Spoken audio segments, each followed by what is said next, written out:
Good morning, all of you.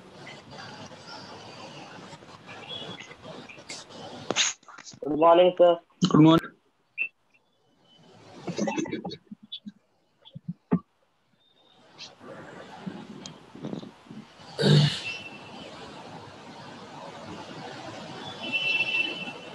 थोडाच वेळ इथे सुरू करा, अजून काही मुलं जॉईन होतात.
Okay, chalo.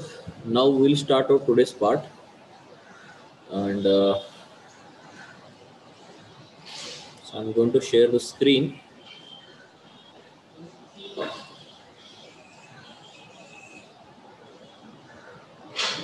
Okay, are you able to see the screen? Yes, all of you, are you able to see the screen? Yes, sir. Yes, sir. Yes, sir. Yes, sir. Chalo. So today we're going to solve some questions and the remaining theory part. One numerical is there from your textbook based on Newton's second law. So let's see how we can solve this numerical.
Okay, अक्षर clear दिसत का तुम्हाला सगळ्यांनाही? हो sir clear. Yes sir. Yes, sir. Yes, sir. थोडस मला झूमचं option yes sir. I'm not getting that option. Okay, 1 second.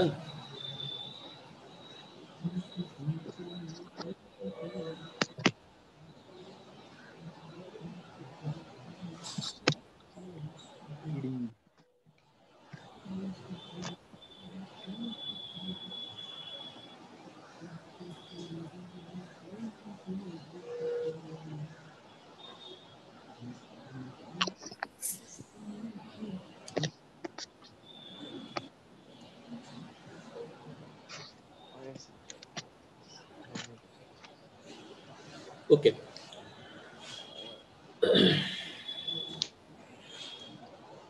ठीक आहे. So we'll start our today's part, and one numerical is there.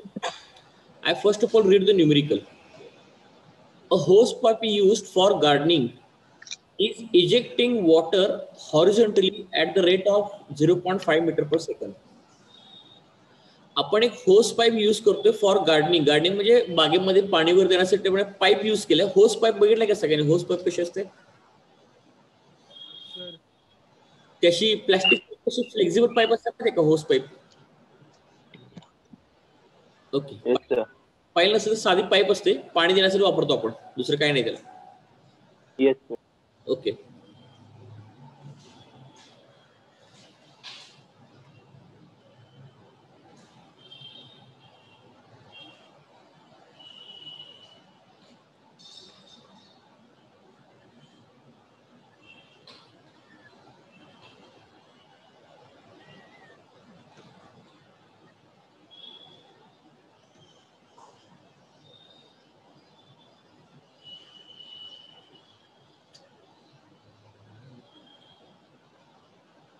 Okay,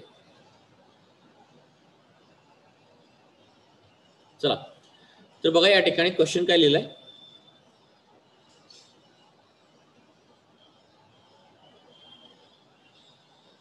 so hose pipe is used for gardening is ejecting a water horizontally at the rate of 0.5 meter per second. म्हणजे आपण एक diagrammatic मी तुम्हाला काढून दाखवतो. या ठिकाणी अशी होस पाईप आहे, अशी पाईप आहे. This is a pipe and it is ejecting a water at a rate of 0.5 meter per second. This is our hose pipe.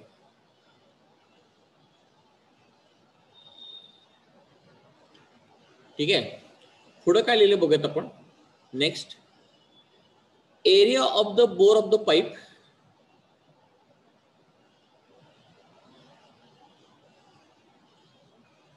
या ठिकाणी बघूयात आपण. Area of bore of pipe is 10 centimetre square. म्हणजे पाईपचा जो bore आहे त्याचा area जो आहे that is 10 centimetre square. The area of the bore of the pipe, area of bore म्हणजे ते mouth is equal to 10 centimetre square. आता पहिल्यांदा 10 सेंटीमीटर स्क्वेअरचं मीटर स्क्वेअर करून घ्या. सगळे कन्व्हर्जन एसआय मध्ये असले पाहिजेत. ओके, मग मला सांगा 1 सेंटीमीटर स्क्वेअर म्हणजे किती मीटर स्क्वेअर रे बाळांनो? आवाज सगळ्यांना लक्षात घ्या. 10⁻⁻⁴ -4 हा. अरे बाळांनो ऐकून घ्या.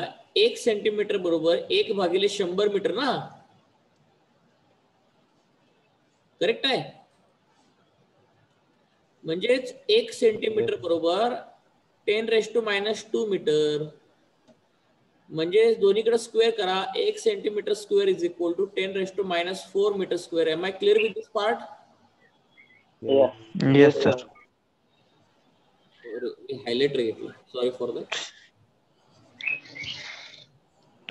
Yes sir.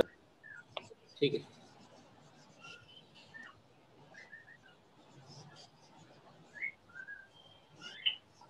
ठीक आहे, क्वेश्चन आपण रीड करतोय आणि सॉल्व्ह करतोय. बघा आता. Now calculate the force to be applied by the gardener to hold the pipe horizontally. मग या ठिकाणी गार्डनरनं जो फोर्स अप्लाय करणार, गार्डनर जो फोर्स अप्लाय करतोय to hold the pipe horizontally stationary. मग गार्डनर किती फोर्स लावणार त्या पाईपला पकडून ठेवण्यासाठी हॉरिझॉन्टली, हा त्याने आपल्याला क्वेश्चन विचारलेला आहे. ओके, पण पहिल्यांदा क्वेश्चन कळला का बघा. क्वेश्चन सॉल्व्ह करायला सुरुवात करतो, पण पहिल्यांदा क्वेश्चन कळणं इम्पॉर्टंट आहे. Okay, Yes. ओके ठीक. पहिल्यांदा काय असतं, कुठलीही क्वेश्चन सॉल्व्ह करताना पहिल्यांदा क्वेश्चनच समजून घ्यायचा असतो, नंतर क्वेश्चन सॉल्व्ह करायला फारसं काय डोकं लागत नाही. क्वेश्चन जर व्यवस्थित कळला तर बाकी सगळ्या गोष्टी कळतात आपल्याला. ओके, नाव पहिली गोष्ट ह्या ठिकाणी बघा. आता काय होतं माहितीये का, every action has equal and opposite reaction. जर पाईप मधून पाणी स्पीडने बाहेर पडत असेल तर याचा अर्थ जसं बंदुकीतून गोळी बाहेर पडल्यावर बंदूक मागे येते ना, Yes. Yes, sir. मग तसं पाईप मध्ये सुद्धा होतं. जसं फॉर एक्झाम्पल मी तुम्हाला जर या ठिकाणी म्हटलं, पहिल्यांदा एक कन्सेप्ट लक्षात घ्या या ठिकाणी की नेमकं काय घडतं. जसं या ठिकाणी आपण काय केलंय मी हे, ओके ठीक आहे, इरेज करतो. ओके, तर बघा ऍक्च्युली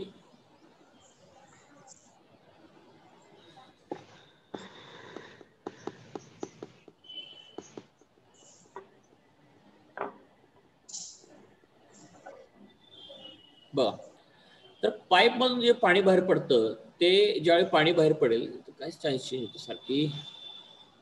ओके ओके, जे पाणी बाहेर पडेल ते पाणी बाहेर पडत असताना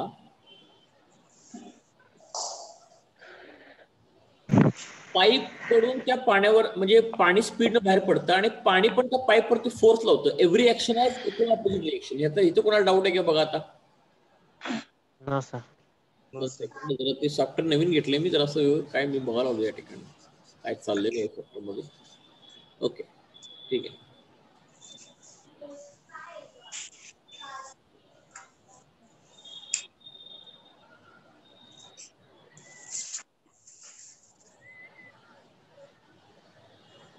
ओके ठीक आहे, आता आपण क्वेश्चन सॉल्व्ह करूया.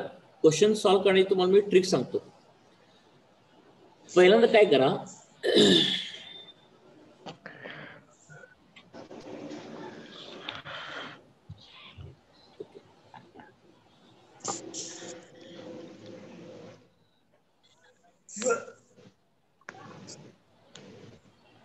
बरं डायग्राम सगळ्यांना कळलेले, एक एक पार्टला मी येतो, थोडं तुम्हाला मी सिम्प्लिफाय करून देतो क्वेश्चन.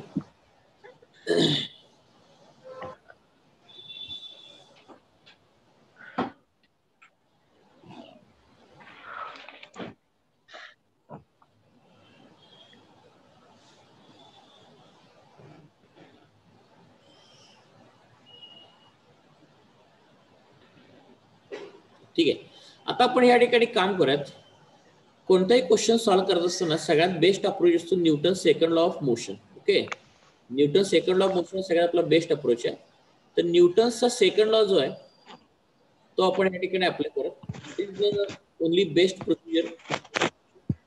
ठीक आहे, बघा आता सगळ्यांनी न्यूटन सेकंड लॉ का सांगतो मी तुम्हाला सांगितलं होतं की न्यूटन सेकंड लॉ जे आहे ते मास इंटू ऍक्सलरेशन हे लावू नका. सुरुवात नेहमी change in momentum upon change in time इथूनच करायचं.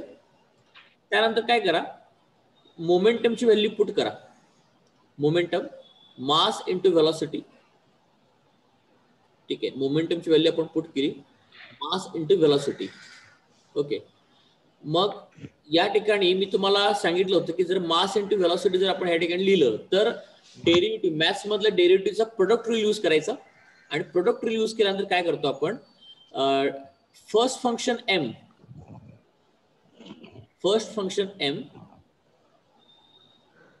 into derivative of second function plus second function velocity v bar into derivative of mass, हे असं पण लिहिणार. पण त्याचे पाईप मधनं पाणी बाहेर पडतंय, लक्ष बघा या ठिकाणी.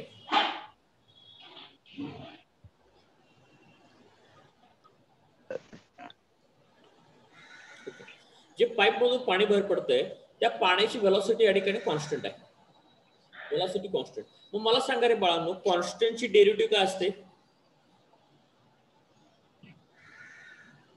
मी तुम्हाला व्हेक्टर चॅप्टर मध्ये शिकवलंय. कॉन्स्टंटची डेरिव्हेटिव्ह काय असते माहित नसेल तरी फॉर्म्युला शिकवू शकतो ना.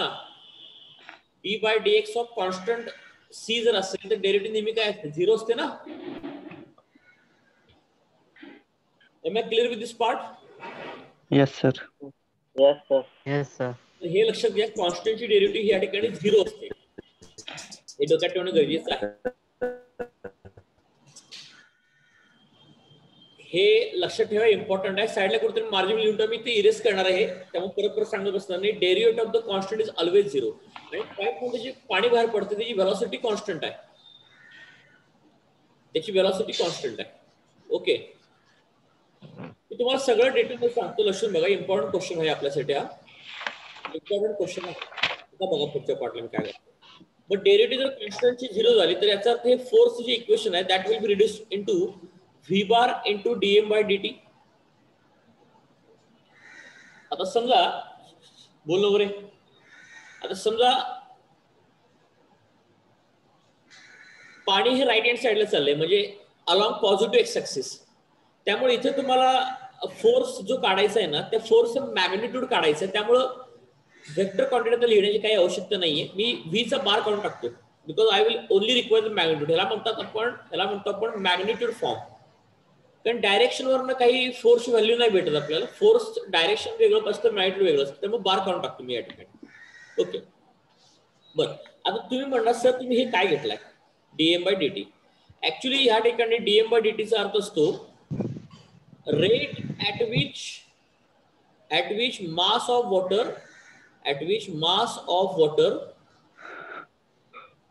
Water ejected by pipe. Okay. आता रेट म्हणजे काय?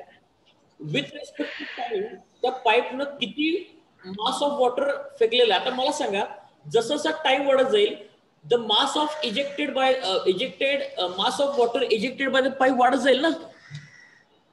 आता मला हे पाईप आहे, पाईप मधनं पाणी बाहेर पडतंय. सुरुवातीला टाइम 1 सेकंद झाला, काहीतरी पाण्याचं मास बाहेर पडलं m1. टाइम वाढला 5 मिनिटं झालीत, काहीतरी मास बाहेर पडलं m2. मग मला सांगा, with respect to time amount of mass ejected by the pipe हे चेंज होत राहणार ना. Yes. का सेम राहणार? Change होत राहणार. चेंज होत राहणार. म्हणजे याचा अर्थ ह्या ठिकाणी मास हे व्हेरिएबल आहे. जे पाणी बाहेर पडतंय त्या पाण्याचं मास व्हेरिएबल आहे with respect to time t.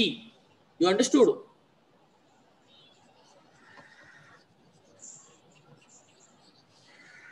बरं, इथं कोणाला डाऊट आहे का बघा आता? No, sir. No. हा,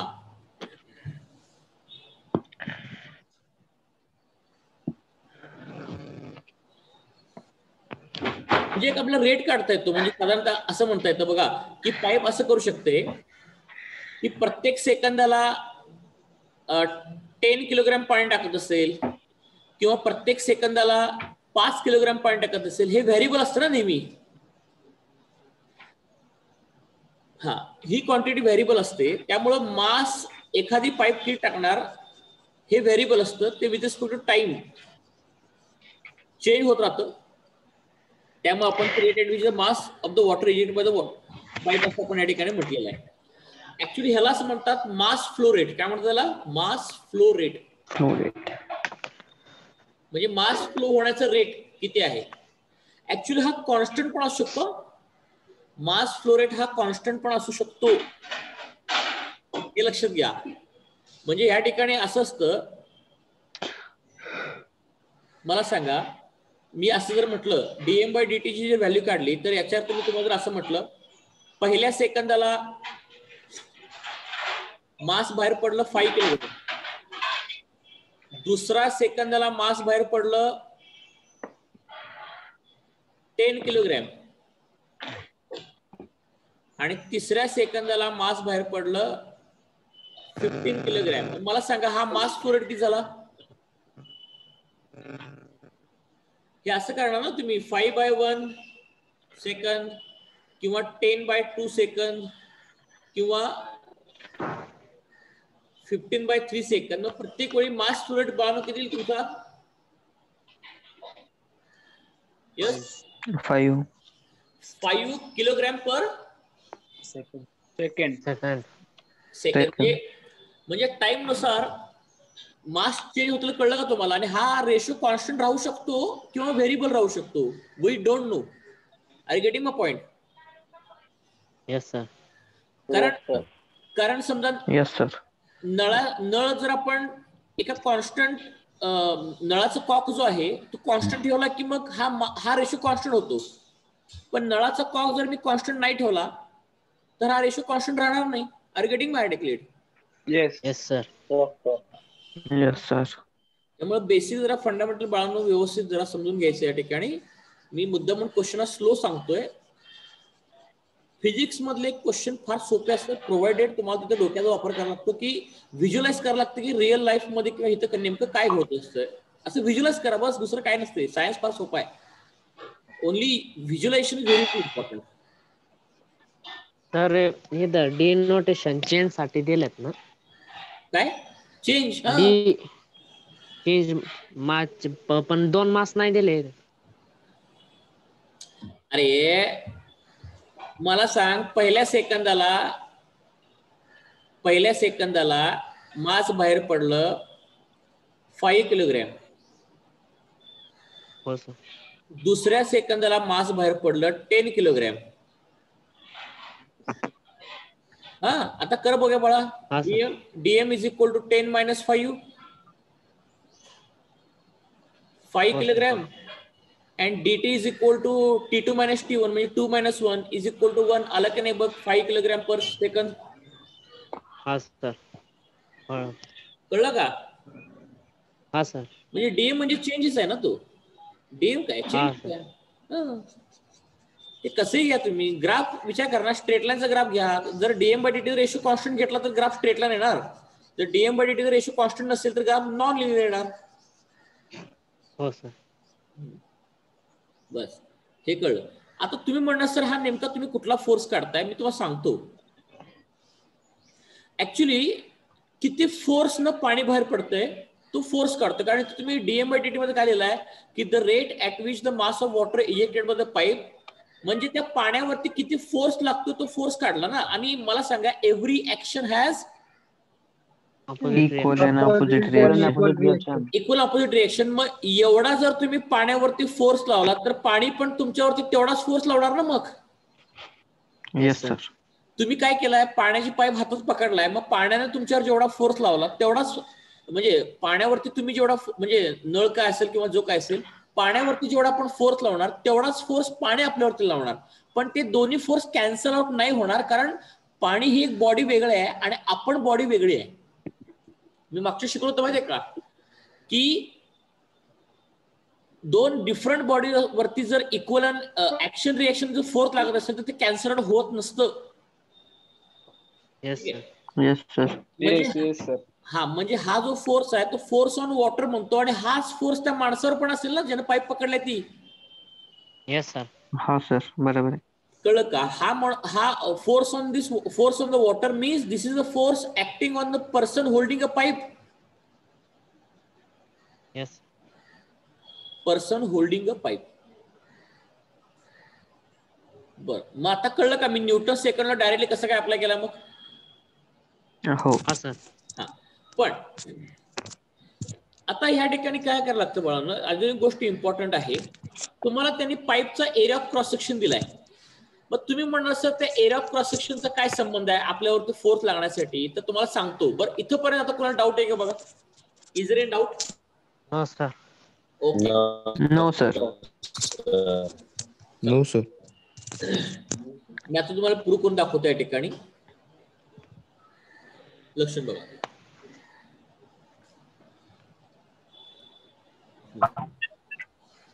एकदम शिस्तात स्लोली सगळं सांगतोय. Remember this part, how I am solving this question. Okay, now this force F is equal to V. आता काय करतो आपण, पाईपचा एरिया दिलाय, मग एरिया दिल्यामुळे त्या मासला रिप्लेस करायला पाहिजे. मला सांगा रे बाळांनो, मला एक गोष्ट या ठिकाणी तुम्ही सांगा, मास आपल्याला दिलेला आहे, mass is equal to, can I write down, किंवा तुम्हाला जर माहित असेल तर सांगतो या ठिकाणी, सगळ्यांना व्यवस्थित कळेल असं सांगालोय मी. हे काय डेन्सिटी आहे, पाण्याची density, density of water is equal to mass of water ejected, mass of water ejected divide by volume of water ejected. Am I correct? Yes, sir. Yes, sir. म्हणजे ही डेन्सिटी, Yes, sir. म्हणजे सोप्या भाषेत मी असं म्हणू का की मास of the water ejected is nothing but the density into volume. Yes, sir. या Yes, sir. ठिकाणी मी डेन्सिटी आणि व्हॉल्यूमला पुट केलं, बरोबर. हे व्हॉल्यूम आहे बाळांनो, कन्फ्युज व्हायचं नाही. नाही तुम्हाला वाटलं हे काय आहे, हे व्हेलॉसिटी आहे पाण्याची, कारण फोर्स मध्ये व्हेलॉसिटी येतं आणि हे जे आहे ते व्हॉल्यूम आहे. फरक कळला का दोन्ही व्ही मधला? हो सर. तुम्ही म्हणलं तर दोन्ही व्ही कसं काय लिहिलं सेम, तसं नाही येत. ओके, बरं, तुम्ही म्हणणार सर हे मासला तुम्ही असं का लिहायला लागलाय? असं का लिहायला लागलो मी, तर याचं कारण असं आहे, त्यांनी आपल्याला त्या पाईपच्या बोरचा एरिया दिला माहिती आहे ना. हा सर. मग ह्या एरियाचा कुठेतरी वापर झाला पाहिजे. वापर झाला पाहिजे म्हणजे मला ते काहीतरी आता डोकं लावायला पाहिजे. आता इथं पहिलं डोकं लावलं, आता दुसऱ्या नंबर डोकं लावलं पाहिजे. डोकं असं आहे की आता पाईप ही सिलेंड्रिकल असते ना रे बाळांनो. पाईप सिलेंड्रिकल असते. मग मला सांगा, पाईपचा जेवढा व्हॉल्यूम असेल तेवढा व्हॉल्यूमचं वॉटर ते बाहेर टाकणार ना. Yes sir. आता Yes, मला sir. सांगा, आता ही सिलेंड्रिकल पाईप आहे, कोणत्याही सिलेंडरचं व्हॉल्यूम कसा करतो तरी व्हॉल्यूम पाय आर स्क्वेअर एच. एच म्हणजे ही हाईट आणि इथलं रेडियस आर हा सरफेस एरिया असतो ना, हा फ्रंट. मग मला सांगा पाय स्क्वेअर म्हणजे एरिया झाला ना, एरिया. मग आता मला सांगा, पाईप जर व्हर्टिकल असेल तर हाईट म्हणतो आपण ह्याला, पण पाईप जर हॉरिझॉन्टल असेल तर ह्याला काय म्हणणार आहे आपण? पाईपची लेंथ म्हणणार ना. Yes, sir. Yes, sir. हे लॉजिक सगळ्यांना कळलं का? पाईप जर व्हर्टिकल असेल तर त्याला आपण हाईट म्हणणार, आणि पाईप जर हॉरिझॉन्टल असेल तर त्याला आपण म्हणणार Length. लेंथ. Length. लेंथ घेतली. मग याचा अर्थ, can I now say that area is equal to volume upon length? Yes, sir. Yes sir. मग इथं मी काय करणार, force is equal to velocity into D by D T density. आता व्हॉल्यूमच्या जागेवरती, सॉरी, व्हॉल्यूमच्या जागेवरती एरिया इंटू लेंथ येणार ना. मग आता Yes, sir. Area into length येणार. Yes, आता आला sir. का एरिया तुमचा, पाईपचा एरिया दिला म्हणजे वापरला पाहिजे ना आपल्याला. Yes sir. हा, पण मला सांगा, Yes, sir. पाईप मधनं पाणी बाहेर पडलं म्हणून पाईपचा बोरचा एरिया चेंज होईल का? हो सर. No, sir. एरिया नाही चेंज होणार. म्हणजे No, या sir. ठिकाणी एरिया काय झाला बाळांनो? कॉन्स्टंट. Constant. आणि कुठल्याही पदार्थाची डेन्सिटी कशी असते? Constant. कॉन्स्टंट असते. कारण जोपर्यंत टेम्परेचर बदलत नाही तोपर्यंत डेन्सिटी मध्ये फारसा काही फरक पडत. फरक नाही पडत. नाही. हा, पण आता गंमत अशी आहे, हा जो फोर्स आहे, तुम्ही हा फोर्स काय म्हटलात की this force active on the person holding a pipe, बरोबर ना? Yes, sir. पण प्रॉब्लेम असा आहे, आता ही जी लेंथ आहे ना पाईपची, ती लेंथ तुम्हाला माहिती आहे का किती आहे? No. नाही माहिती. म्हणजे याचा अर्थ ही लेंथ या ठिकाणी व्हॅरिएबल असू शकते ना. कारण त्या माणसानं जी पाईप पकडल्या ती कुठं पकडल्या, म्हणजे त्या पाईपच्या तोंडाला पकडल्या जवळ का मागं पकडले? तुम्हाला कळतं मी काय बोलावलं? हो सर. हे बघा, आता समजा माणूस आहे, त्या माणसानं समजा आताची पाईप आहे, आता त्या माणसानं त्या पाईपला इथं पकडले, समजा असं काहीतरी इथं पकडले, ह्या पॉइंटला पकडले, म्हणजे याचा अर्थ लेंथ ही घ्यायला लागेल मला. कळलं का? म्हणजे ही लेंथ का घ्यायला पाहिजे? कारण एवढ्या व्हॉल्यूमचं वॉटर काय करेल, त्या माणसावरती फोर्स लावेल ना. म्हणून ही लेंथ घ्यायला पाहिजे. Yes, sir. पण मला सांगा, त्या माणसानं जर असं केलं असतं की त्या माणसानं जर पाईपला जर मागं पकडलं असतं, इथं मागं पकडलं असतं इथं, तर एवढ्या व्हॉल्यूमचं वॉटर माणसावरती फोर्स मग काय लावणार रे बाळांनो, मग जास्त लावणार ना फोर्स. जास्त. Yes sir. कळलं का? म्हणजे लेंथ ही घ्यायला पाहिजे ना तेवढी मला. Am I correct what I am saying? Yes, Yes, sir. sir. Yes, sir.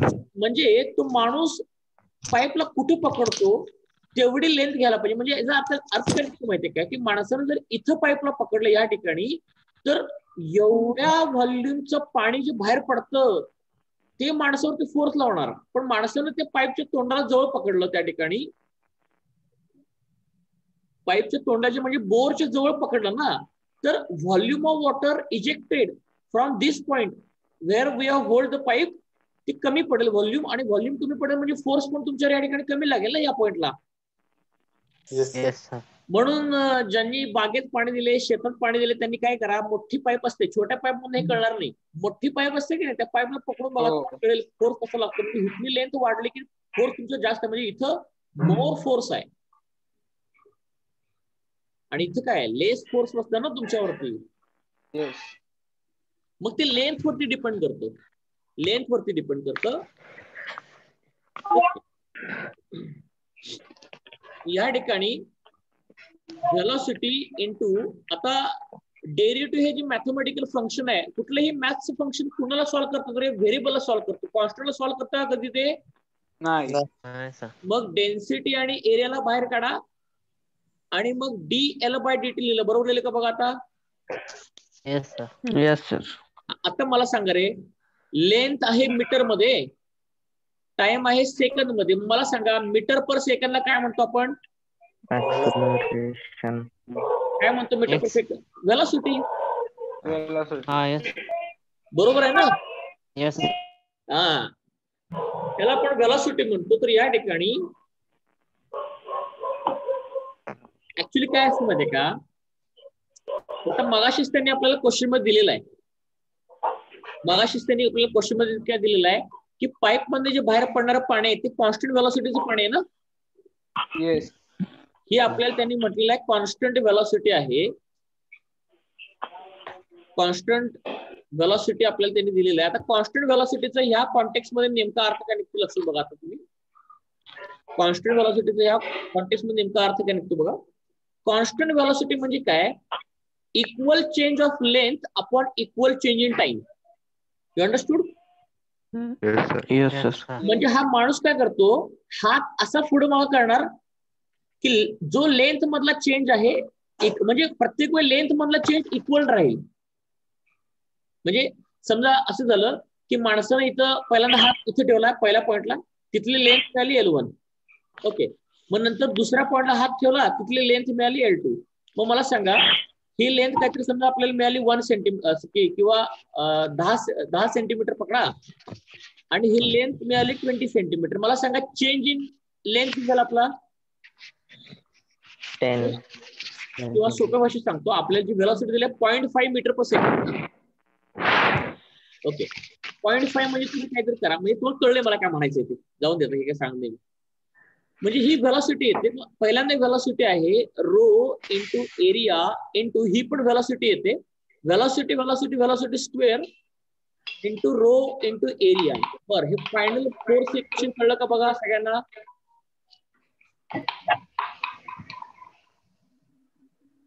या फायनल फोर्स इक्वेशन मध्ये तुम्हाला डाऊट आहे का बघा आता? No, sir. No, sir. No, sir. Very good. आणि हे लॉजिक जरा व्यवस्थित लावायचं, ते पाईपचा कसा फ्लो असतो. बरं झालं, सगळ्या व्हॅल्यू मला माहिती आहेत. मग force person holding the pipe, म्हणजे हा एफ आपल्याला काढायचा आहे. चला लागत क्रमांक, फायनल आन्सर निघाल माझा F is equal force one person holding the pipe, holding pipe is nothing but velocity आहे 0.5 चा स्क्वेअर, डेन्सिटी. बरं, पाण्याची डेन्सिटी लक्षात ठेवायची, ही डेन्सिटी ऑफ वॉटर आहे. पाण्याची डेन्सिटी असते 1000 किलोग्रॅम पर मीटर क्यूब. लक्षात ठेवा, बरोबर सांगणार नाही मी, किंवा पाण्याची डेन्सिटी असते 1 ग्रॅम पर ml. एमएल ला सेंटीमीटर क्यूब म्हणतो ना एमएल ला, आणि हे मी 0.5 मीटर मध्ये घेतलं, त्यामुळे डेन्सिटी 1000 किलोग्राम पर मीटर क्यूब मध्ये ठेवा. एरियाला मी मागाशी मीटर मध्ये कन्वर्ट केले, बरोबर ना? येस. सुरुवातीलाच करून घेतलंय बघा मी इथं. म्हणजे या ठिकाणी एरिया जो आपला 10 सेंटीमीटर स्क्वेअर दिला होता, 10 × 10⁻⁴ मीटर स्क्वेअर आहे. करेक्ट? म्हणजे या ठिकाणी काय ना 10⁻³ मीटर स्क्वेअर येणार ना.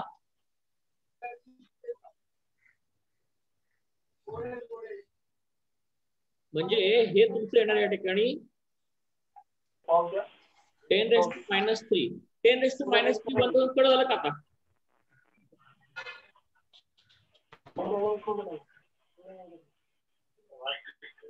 Okay,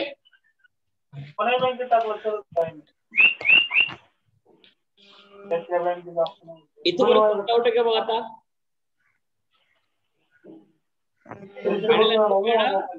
0.25 Newton. अलग अलग शिफ्ट है ना? Yes, sir. Yes, sir.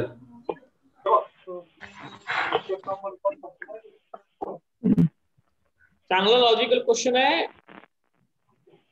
Science मध्ये लॉजिक जेवढं चांगलं, पाठांतर नाही का क्वेश्चन पाठांतर करण्यासाठी नाही, तुम्हाला प्रत्येक गोष्टी समजल्या पाहिजे की का तिथं मी DL/dt केलं, का बरं मी रिप्लेस केलं. सगळ्या गोष्टी आहेत, काही पाठांतर काही नाहीये. Yes sir. पाठांतर केला की सायन्स मध्ये तो माणूस संपला. पाठांतर नाही, समजून घ्यायला वेळ लागला, चालतंय, हरकत नाही. एकदा 11वी करायची, एकदा 12वी करायची, बरोबर करायला नाही, समजून घ्यायला वेळ लागून देत. पण सायन्स मध्ये पाठांतर बिलकुल नाही, पूर्णपणे अंडरस्टँड करायचं. Yes. Okay, so shall we go for next slide? Yes, sir. Yes sir. चला, हा पाठ आपल्या या ठिकाणी क्लिअर झालेला चांगल्या प्रकारे. आता मी काय करतो, आपले अजून न्यूमेरिकल शिल्लक आहेत फिजिक्सचे. युनिट्स अँड डायमेन्शनचे एक्सरसाइज सॉल्व्ह करून घ्यायचं मला पुस्तकातला. वेक्टरचा पण एक्सरसाइज सॉल्व्ह करून घ्यायचं. तुम्ही काय करा, आज आणि उद्या दिवसभर, आज दिवसभर आणि उद्या दिवसभर युनिट्स अँड डायमेन्शन वहीतलं सगळं व्यवस्थित रीड करा, अभ्यास करा. वेक्टर सगळं रीड करा, अभ्यास करा, फॉर्म्युला लक्ष ठेवा. उद्या संध्याकाळपासून मी न्यूमेरिकलचे एक्स्ट्रा लेक्चर स्टार्ट करणार आहे. उद्या संध्याकाळी 7ला किंवा जास्तीत जास्त 8ला आपलं लेक्चर सुरू होईल, आणि तिथं फक्त न्यूमेरिकल मी सॉल्व्ह करणार. आणि आपले जे गव्हर्नमेंटचे टेक्स्टबुक आहेत त्यातले MCQs आणि न्यूमेरिकल्स हे दोन्ही सॉल्व्ह करणार आहे मी. Okay sir. Okay. Sir Sunday test Okay, sir. Topic. अरे काल सांगितले रे, का संडे टेस्ट रेकॉर्डिंग बघा की, काल रेकॉर्डिंग सांगितले मी. ज्यांना Sunday Okay, sir. Test topic पाहिजे होते ना, त्यांनी लक्ष द्या. इंट्रोडक्शन टू एनालिटिकल केमिस्ट्री मी जो शिकवतो तो जेवढा झालाय तेवढा. Sir, तुमचा इको लॉज ऑफ मोशन जेवढा झाला तेवढा करायचा. Sir, तुमचा इको आणि state and relations. Okay sir. ठीक आहे, चलो. यूनिट मैथमेटिकल मेथड से.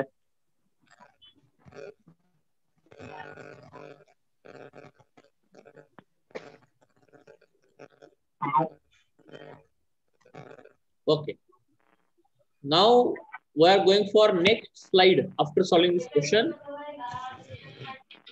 आता माझं हे काम करतोय झूम ऑप्शन. आता झूम झालं काय वळाला सगळ्यांना?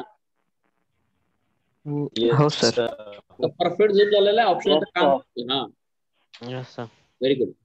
आता आपण नवीन आज पॉईंट शिकतोय, that is known as contact forces and non contact forces. Okay, बर काल मी जे शिकवलं होतं ना, इलेक्ट्रोमॅग्नेटिक फोर्सेस, बरोबर ना? हा सर. ऍक्च्युली इलेक्ट्रोमॅग्नेटिक फोर्सेसचे एक्झाम्पल आहेत ना, फ्रिक्शन आहे. जी पुस्तकाचे एक्झाम्पल आहेत ना, तुम्ही म्हणणार फ्रिक्शन कसं काय, बरोबर ना? हो सर. ऍक्च्युली फ्रिक्शन वगैरे सगळी पुस्तकातले एक्झाम्पल लिहून घ्या इलेक्ट्रोमॅग्नेटिक फोर्सेसची. अरे बाळांनो, इलेक्ट्रोमॅग्नेटिक फोर्स साठी प्रत्येक वेळी तुम्हाला इलेक्ट्रिसिटी असेलच तरच फोर्स असतो असं काही नाहीये. इलेक्ट्रिसिटी वेगवेगळ्या मार्गाने तयार होते ना. आता मला सांगा, डॅम मधलं वॉटर जर टर्बाईन वरती पडतं, करेक्ट, मग त्याच्यामधून सुद्धा हा, sir. इलेक्ट्रिसिटी तयार होते. इलेक्ट्रिसिटी तयार झाली की इलेक्ट्रोमॅग्नेटिक फोर्स पण तयार होतो. Yes, sir. आणि मला सांगा इलेक्ट्रिसिटी तयार होण्यासाठी काय लागतं आपल्याला? चार्ज लागतो ना, चार्ज. हा सर. मला सांगा दोन सरफेसला तुम्ही एकमेकावर रब करताय म्हणजे काय होतं त्यावेळी? Static static electric force. Static electricity तयार होते. म्हणजे त्यालाच काय म्हणतो आपण? इलेक्ट्रोमॅग्नेटिक फोर्सेस ना. मग फोर्स. हा सर. Yes sir. आता कळलं का? मग ते काल एक्झाम्पल मी राहून गेलो गडबड मला वाटतं सांगायचं. तर ते पुस्तकातले एक्झाम्पल बघून लिहून काढा. सगळे इलेक्ट्रोमॅग्नेटिक फोर्स आहेत ते बरोबर आहेत सगळे. कळलं का? हा Yes, सर. sir. हो सर. Yes, sir. हा ठीक आहे. चला, ते एक्झाम्पल तुम्ही लिहून काढा. मी तुम्हाला काल पुस्तकातलं बघून लिहा म्हणून सांगितलं होतं. बऱ्याच मुलांनी लिहिलेलं नव्हतं. ते एक्झाम्पल लिहायचं होतं. Yes, sir. Okay. Now we are going for a contact forces and non-contact forces. The forces expressed by a body due to physical contact are called as contact forces. Okay.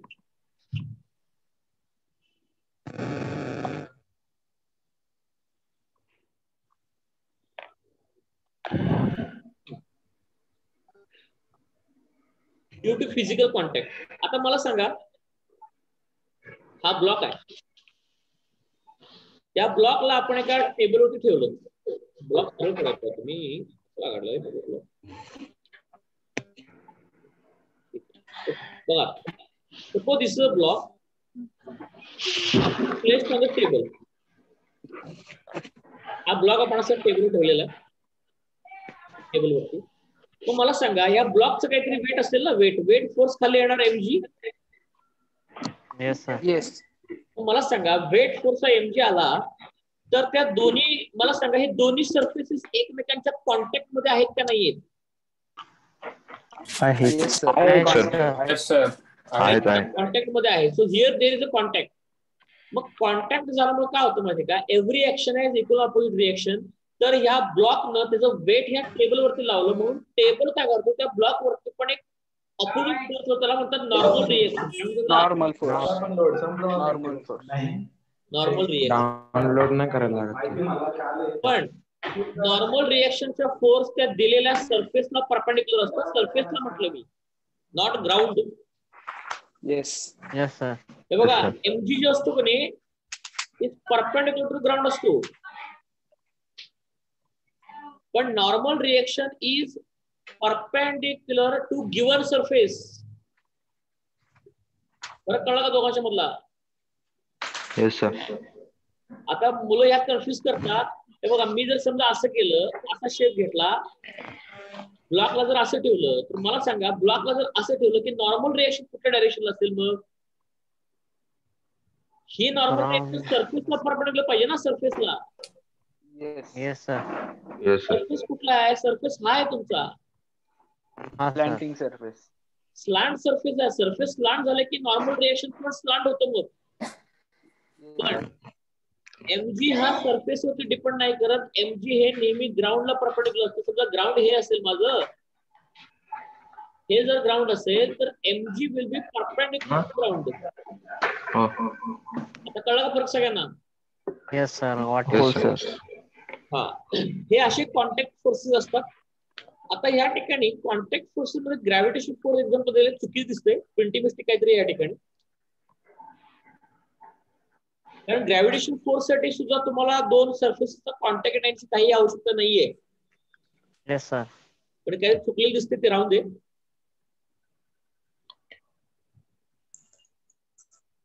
Sir ते मला वाटतं इकडचं तिकडं आणि तिकडचं इकडं पाहिजे. Yes, sir. हा ते चुकलेलं सगळं चुकले. हे सगळे एक्झाम्पल इकडे शिफ्ट करा. सगळे एक्झाम्पल इकडे शिफ्ट करा ते आणि ही सगळे एक्झाम्पल इकडे शिफ्ट करा. काढतो काय माझ्याकडे हे आहे गाईड आहे मी बघितलं. गाईड मी यासाठी वापरतो ते क्वेश्चन आन्सर फॉर्मॅट दिलेलं असतं ना. Yes, sir. आणि बऱ्याच मला थिअरी मध्ये सर क्वेश्चन आन्सर सांगा. मला शिकवायची पद्धत काय मी डायरेक्ट कन्सेप्ट जातोय. पण बऱ्याच मला सवय असते क्वेश्चन हा आन्सर असेल वगैरे म्हणून त्यासाठी घेतलं. काही नाही 10वी पासून सवय असते ना आपल्याला क्वेश्चन काय असतोय किती मार्काला असतो. बरं ठीक आहे. हे कळलं का? नॉर्मल रिएक्शन हा कॉन्टॅक्ट फोर्स आहे. You understood? Yes, sir. Yes, sir. Force exactly due to collision. आता मला सांगा पृथ्वी आणि मेटेरॉइड मध्ये कल्युजन झालं. येस. आता समजा ही अर्थ आहे, अर्थ आणि कुठला तरी एक मेटेरॉइड आला, असं काहीतरी मेटेरॉइड आला, आणि हे दोघं ज्यावेळी कोलाइड करतील या ठिकाणी, मेटेरॉइड मोठा असेल असा, कोलिजन केल्यानंतर अर्थ या मेटेरॉइड वरती इकडं फोर्स लावणार आणि मेटेरॉइड अर्थ वरती इकडं फोर्स लावणार. म्हणजे दोन्ही पण ऍक्शन रिएक्शन फोर्स आहेत, पण हे कॅन्सल आउट होणार नाहीत. काय नाही होणार कॅन्सल आउट? वेगवेगळ्या बॉडीवरचे वेगवेगळ्या बॉडीवरचे म्हणून कॅन्सल होणार. पण ऍक्शन रिएक्शन पेअर आहे ते काय आहे ते? Action reaction. Newton's third law. हा, थर्ड लॉ. पण Newton's third law sir action reaction जर एकाच बॉडीवर असेल तर फोर्स कॅन्सल होतात, पण वेगवेगळ्या कॅन्सल होत नाहीत. पण आता मला सांगा, हा जो फोर्स डेव्हलप झालाय तो ड्यू टू कोलिजन झालाय, म्हणजे ऍक्च्युअल फिजिकल कॉन्टॅक्ट आला ना इथं. Yes sir. फिजिकल कॉन्टॅक्ट आलेला म्हणजे फोर्स ड्यू टू कोलिजन. आणि फ्रिक्शन होण्यासाठी सुद्धा दोन सरफेसनी एकमेकांच्या कॉन्टॅक्ट मध्ये येणं गरजेचं आहे. अंडरस्टूड? Yes sir. हा पार्ट आपला कम्प्लीट झालाय. तर या कॉन्टॅक्ट आणि नॉन कॉन्टॅक्ट फोर्स मध्ये सर्वात महत्त्वाची गोष्ट मी आज सांगितली आहे, म्हणजे नॉर्मल रिएक्शन दिलेल्या सरफेसला परपेंडिक्युलर असतं आणि एमजी हे ग्राउंडला असतं. त्याच्यामुळे ह्याच्यावरची क्वेश्चन आपल्याला पुढे सॉल्व्ह करायचे आहेत. Okay okay sir. आता मी काय सांगतो बघा, तो मागाचा क्वेश्चन आहे की नाही आपला पाईपचा, होसचा, तो क्वेश्चन होमवर्क साठी घ्या, कारण न बघता सोडवायचं. न बघता क्वेश्चन सोडवायचा, लक्षात घ्या तुम्ही. होस पाईपचा.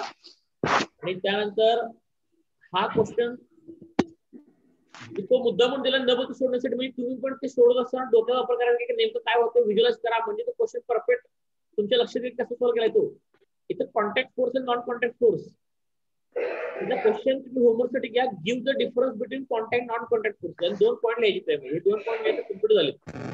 एक्झाम्पल बघून घ्या तुम्ही. पण नॉन कॉन्टॅक्ट फोर्स साठी कुठला कॉन्टॅक्ट यायची गरज नाहीये.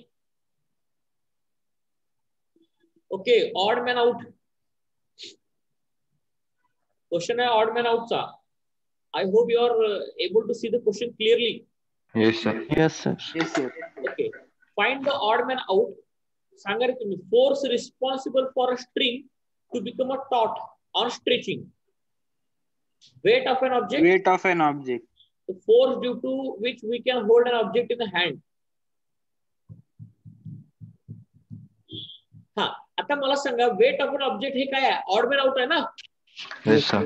Yes sir. Weight of the object कुठला फोर्स लागतोय? Non contact force. Gravitational force. मग ग्रॅव्हिटेशनल फोर्स हा नॉन कॉन्टॅक्ट का कॉन्टॅक्ट फोर्स आहे? Non contact. Very good. Non contact. Force due to which you can hold an object in hand. आता मला सांगा, तुम्ही हातामध्ये ऑब्जेक्ट पकडताय, लाडू पकडला, तू लाडू पकडताय हातामध्ये, कारण लाडू स्ट्रेट खाली असतं, पण लाडू वरती हाताने काय लावला? नॉर्मल रिएक्शन लावली ना? Normal reaction. Yes sir. Normal reaction कुठला फोर्स आहे? Contact contact force. Contact force आहे रे. नॉर्मल रिएक्शन कॉन्टॅक्ट फोर्स आहे. आता मला सांगा, तुम्ही लाडू कशामुळे होल्ड करू शकता? नॉर्मल रिएक्शन वर होल्ड करू शकता ना लाडूला. म्हणून ह्या ठिकाणी कॉन्टॅक्ट फोर्स इन्व्हॉल्ड आहे. आता force responsible for a string to become a taut. एक स्प्रिंग घ्या. हा, आता स्प्रिंग घेतलात किंवा स्प्रिंग राहू दे, दोरी घेत आपण. दोरीला वेट लावला, असं काहीतरी वेट लावला, आणि दोरीमध्ये वेट लावला ना, दोरीमध्ये अपोजिट डायरेक्शन कुठला फोर्स तयार होतो? टेन्शन फोर्स ना? Yes sir. घरी आपले फोर फादरचा वगैरे फोटो लावलेला असतो दोरीला बांधून, मग ती दोरी टाईट झालेली असते, ती टाईट असते, ती दोरीमध्ये टेन्शन होत. मग मला सांगा, हा फोटो व्यवस्थित का राहतो? कारण त्या दोरीमध्ये टेन्शन फोर्स आहे. आणि टेन्शन फोर्स कधी येतो? तो पण टेन्शन फोर्स जो आहे कॉन्टॅक्ट मध्ये. 1 second. Weight of the object force due to gravity is non-contact force, while force due to non-contact force. Tension non-contact force आहे, सॉरी कॉन्टॅक्ट फोर्स आहे टेन्शन पण. Yes, sir. कारण ते फोटोशी कॉन्टॅक्ट दोरीचं जोपर्यंत होत नाही तोपर्यंत टेन्शन कसं येईल स्ट्रिंग मध्ये. Am I correct? Yes Yes, sir. sir. Yes, sir. Yes, sir. Odd man out आता सगळ्यांना कळलाय. This is odd man out. Okay, आता आपण रिअल फोर्स आणि स्युडो फोर्स हे मागचं मी शिकवलंय. हो. हे बघा, रिअल फोर्स म्हणजे काय की force which is produced due to interaction between the objects is called as real force. आता मला सांगा, ही पृथ्वी आहे आणि हे मेटेरॉइड आहे. तर मेटेरॉइडनं पृथ्वीवरती फोर्स लावला या डायरेक्शनला,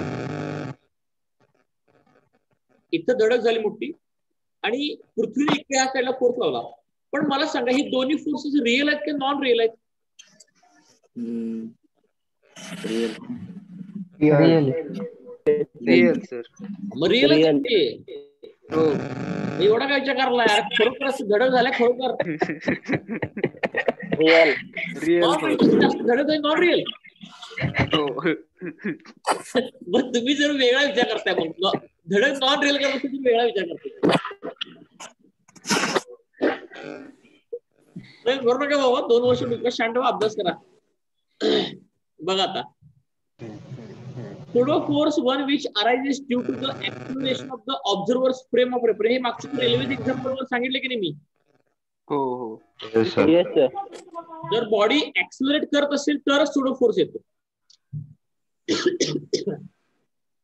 कारण जर रेल्वे ऍक्सिलरेट केली तर पेंडुलमला रेल्वे पुढे ओढून घेणार, पण पेंडुलमच्या इनर्शियामुळे पेंडुलम मागे जाणार आणि मागे गेला तो कशामुळे गेला? स्युडो फोर्समुळे गेला ना. Pseudo force. पण रेल्वे ऍक्सिलरेट झाली होतून म्हणून तर ऍक्सिलरेट झाली रेल्वे म्हणून तर स्युडो फोर्स मागे लागला ना. मग येस. रेल्वे ह्या डायरेक्शनला ऍक्सिलरेट झाली तर स्युडो फोर्स मागच्या डायरेक्शन येणार आहे. हे सगळं सांगितलंय, मागची व्हिडिओ बघा. जे लोक मागच्या लेक्चरला अपडेट होतात, I recommend you to see all the previous videos. Very good. Real forces obeys Newton's law, पण स्युडो फोर्स मध्ये न्यूटन्स लॉ लागतो का? No sir. नाही No, लागत. sir. कारण ह्याचा सोर्स काय माहितीच नाही ना मला. Not real. Yes, sir. Yeah. False force. Real forces are one of the 4 fundamental forces. कुठले कुठले 4 फंडामेंटल फोर्स आहेत? Gravitation, Gravitational force, Gravitational, electromagnetic, mechanical, strong nuclear, weak strong and nuclear. strong nuclear weak force nuclear. and weak nuclear force. Pseudo force is not among the 4. काय difference चालते sir समजते काय वाटत नाही त्याने. उगाच एक पॉईंट वाढलाय त्याने काहीतरी. ते माहितीच आहे की स्युडो फोर्स सोर्स नाही म्हणजे फंडामेंटल कसं करू शकतो ते. ठीक आहे, असं काय चांगली गोष्ट आहे. हे एक्झाम्पल वर लिहा. मग हा क्वेश्चन पण होमवर्कला आजच्याच पूर्ण करायचं. Yes, sir. Yes, sir. Yes, sir. हे सार्थक खालची वही घेऊन पाहिजे ऑफिस मधली. माझ्या ड्रॉवर मध्ये वही आहे, ड्रॉवर मध्ये वही आहे, तो ड्रॉवर उघड. ती वही पटकन दिली, अटेंडन्स घ्यायचंय मला सगळ्या मुलांचा. ओके, नेक्स्ट स्लाइड पर जाओ क्या? Yes, sir. Yes, Yes, sir. Yes, sir. Take this question for homework also, and I'm going to slide.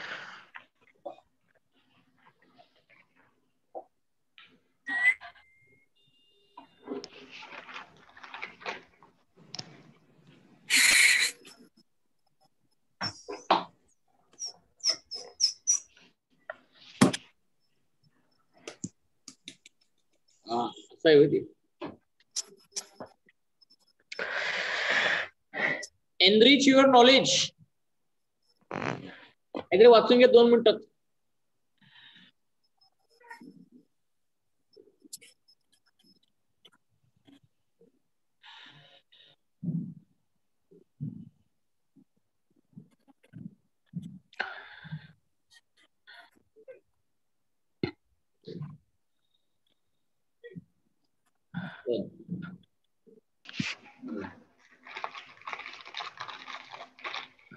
Okay, हा क्वेश्चन मी नंतर सॉल्व्ह करून देतो तुम्हाला, पण त्याला वेळ लागेल. आपला वेळ नाही तेवढा.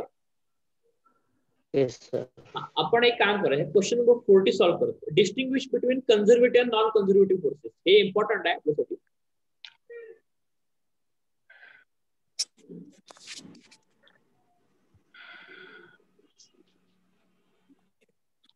बघा आता सॉफ्टवेअर कसं चांगलं काम करायला काल परवा दिवशी विकत घेतलं होतं, पण ते कसं असते मला वाटलं सुरुवातीला मला वापरता येत होतं कसं वापरायचं, वापरायला कळणार मग सॉफ्टवेअरची व्हॅल्यू कळते आपल्याला. नाहीतर मला वाटत होतं सगळं बंद करायचं regular. Distinguish between conservative and non-conservative forces. Okay. आता conservative जो फोर्स आहे तो काय बघायचं आपण, if work done by or against the force is independent of the actual path, and the force is said to be a conservative force.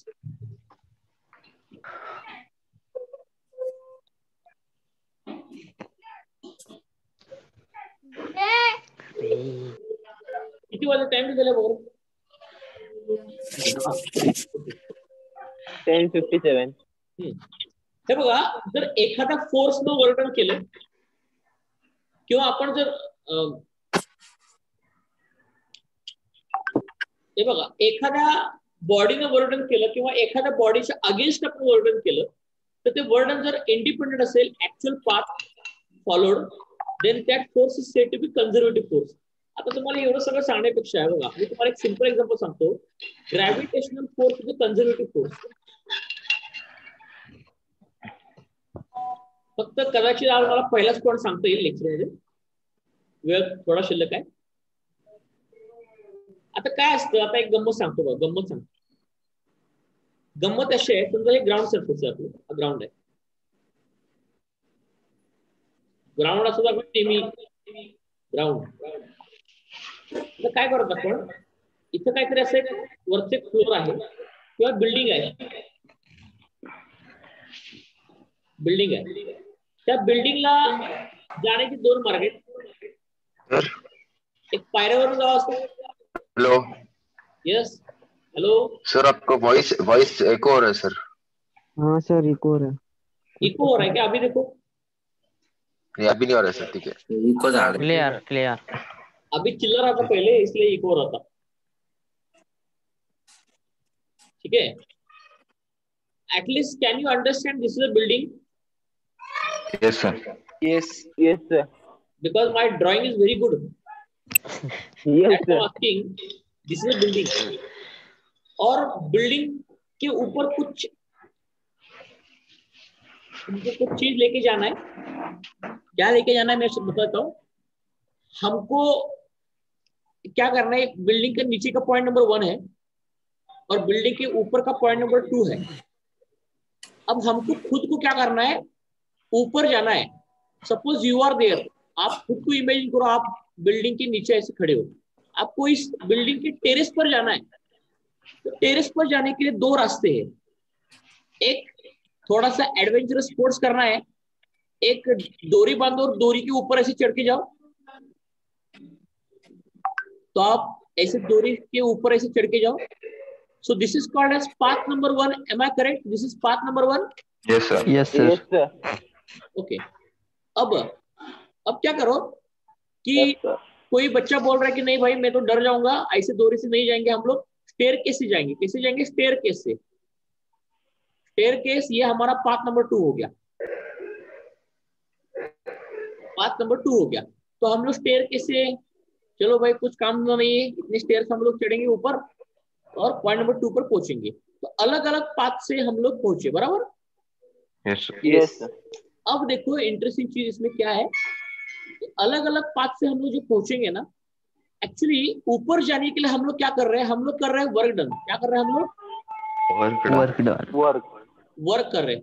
लेकिन आपको पहले ये चीज मालूम होनी चाहिए कि आप जो वर्क डन कर रहे हो वो किस फोर्स के अगेंस्ट कर रहे हो. Gravitational force. Gravitational. Yes, sir. Very good. You are doing a work against the gravitational force. Yes. Yes sir. Against the gravitational force आप वर्क डन कर रहे हो. अब देखो वर्क डन का हम लोग फॉर्मूला पढ़ रहे हैं, force into displacement.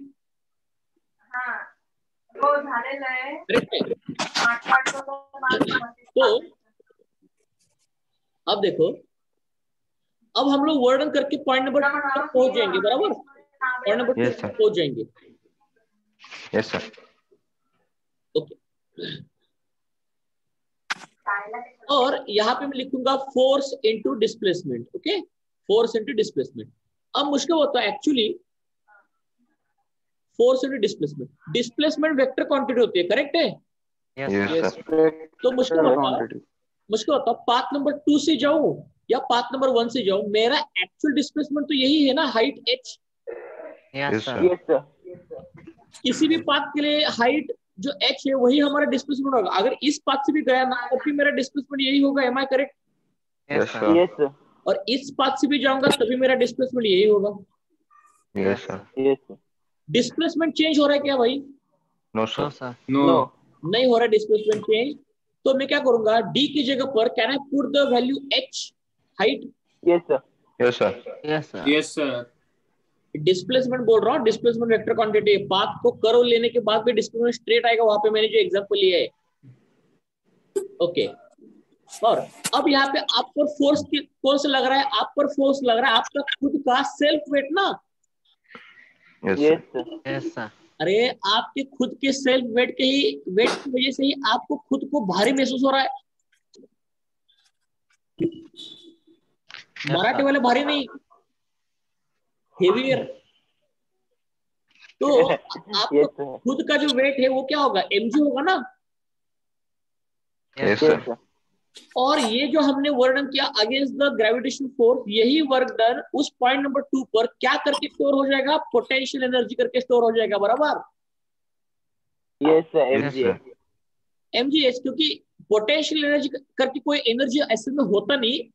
Potential energy का मतलब असल में वर्क डन होता है, वो कुछ अगेंस्ट द फोर्स करते हो आप. You understood? Yes, Yes, sir. sir. Yes, sir. अब मुझको बताओ आप कौन सी भी पाथ से पहुंचते हो. अब मैंने पाथ 2 ले लिया, या आपने ऐसा भी पाथ लिया, ऐसा path number 3.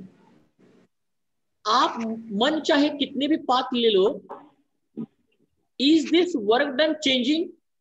No, sir. No, No. sir. No, sir. क्योंकि डिस्प्लेसमेंट तो आपका h होगा और फोर्स तो आपका खुद का सेल्फ वेट होगा. ये कभी चेंज ही नहीं होगा जिंदगी में.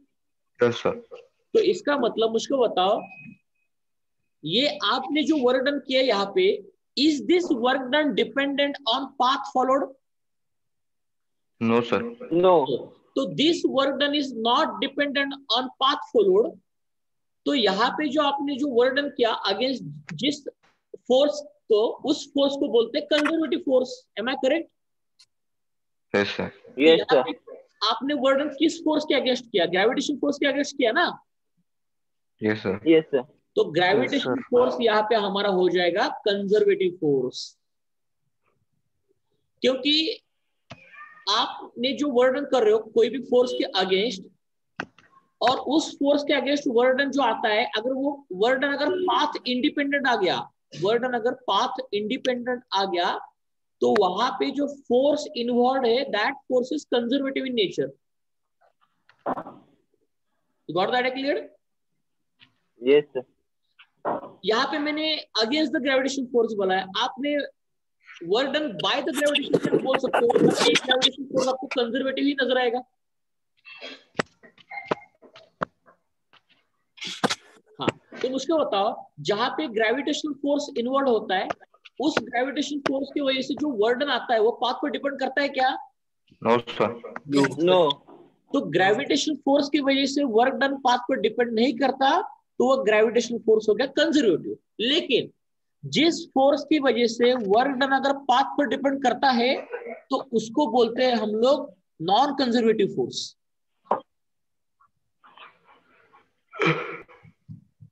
You understood all this concept? Yes, sir. Yes, sir. sir. Yes, sir. Yes, sir. Sarthak pen दे बड़ा. 1 सेकंड बड़ा पेन दे.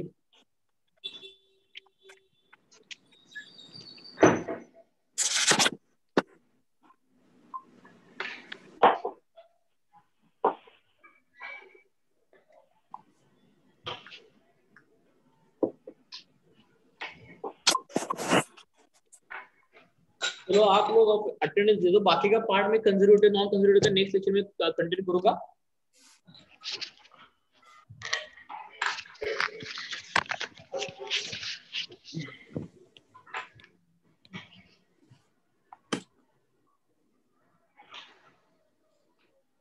अभी बातें मत करो, म्यूट कर रहा हूं सबको, सिर्फ जिसका नाम लूंगा वो ही हाँ बोल दो।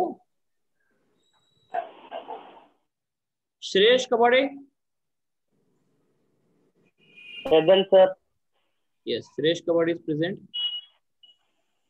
Aditya Phale, Present, sir. Aditya Raskar, present sir. Manav Kapade, present sir. Pranav Thopate, present sir. Rohan Sakpal, present sir. Sahil Joshi, present sir. Atharva Khole, Atharva, present sir. Ayush Tilekar, present sir. Parth Samgir, present sir. Sahil Karanjawane, present sir. Aamir Mohammad, present sir. Aditya Tupe, present sir. Advait Nerlekar, present sir. Anil Deshpande, Anurag Dhende, sir. Atharva Kandhare, present sir. Ashish कोटमिरे, present sir. Kunal Zende, present sir. Amay Pasare, Ganesh Ghogare, present sir. Atharva Dharne, present sir. Okay, Atharva Punekar, present sir. Okay, AJ कोण आहे रे? AJ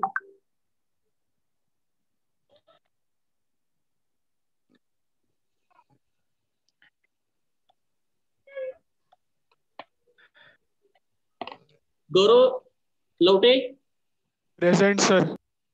मानव Manu, present sir. Okay, Mir Vaidya, Rohit Gandal, present sir. Present present sir. Present. Hrishikesh Sonar, Samarth Thorat, present sir. Sarthak present. Okay, और कौन बचा है? कि बताओ नाम किसका बचा है? सुशांत बोंगरे. पुढं सांगा. सतपाल पवार. सतपाल. नेक्स्ट यश सोनवणे. यश सोनवणे. यश गोटमरे आहे का? यश सोनवणे. एक एक सांगा कोण बोला होता? सर अनिश जाधव. अनिश जाधव. यस. नेक्स्ट सर श्रवण कनेरकर. श्रवण बाळा काय बरे वही घेऊन या ऑफिसला. हो सर ठीक आहे. नेक्स्ट शौनक जोशी. शौनक जोशी. नेक्स्ट यश सोनवणे. दाते. ओके, वेद दाते. नेक्स्ट मिहिर वैद्य. हा, मीर झालं. नेक्स्ट यश सोनवणे. यस सोनवणे. ज्यांचं अटेंडन्स झालं असेल त्यांनी मीटिंग लिव्ह करू शकताय. बाकीचे ज्यांचं अटेंडन्स घ्यायचं त्यांनी थांबा. नेक्स्ट कोण राहिला अटेंडन्स अजून? सर माझी मार्क झाली का? सुमित रणपिसे. ओके. सर. अजिंक्य गवळी. ओम दळवी. हा. Next sir. हा, सुधांशु बनसोडे. नेक्स्ट सर हा, बोलो. मार्क झाली. काय नाव? ऋषिकेश सोनार. ऋषिकेश सोनार. हा ठीक आहे, झालं. चला पुढे कोण? सर. सर माझी पण मार्क झाली का एकदा बघा ना. हा, नाव? अनय देशपांडे. हा, झाला. आणि तुझं? Okay sir. ज्याचं झालं असेल अटेंडन्स ते जाऊ शकताय. कोणाचा अजून राहिले का बघा. सर व्हिडिओ पाठवून दे. हा, व्हिडिओ पाठवून दे तुम्ही. अजून अटेंडन्स कोणाला राहिले का बघा मग त्यात. ओके, चला सगळ्यांचा अटेंडन्स झाला कम्प्लीट.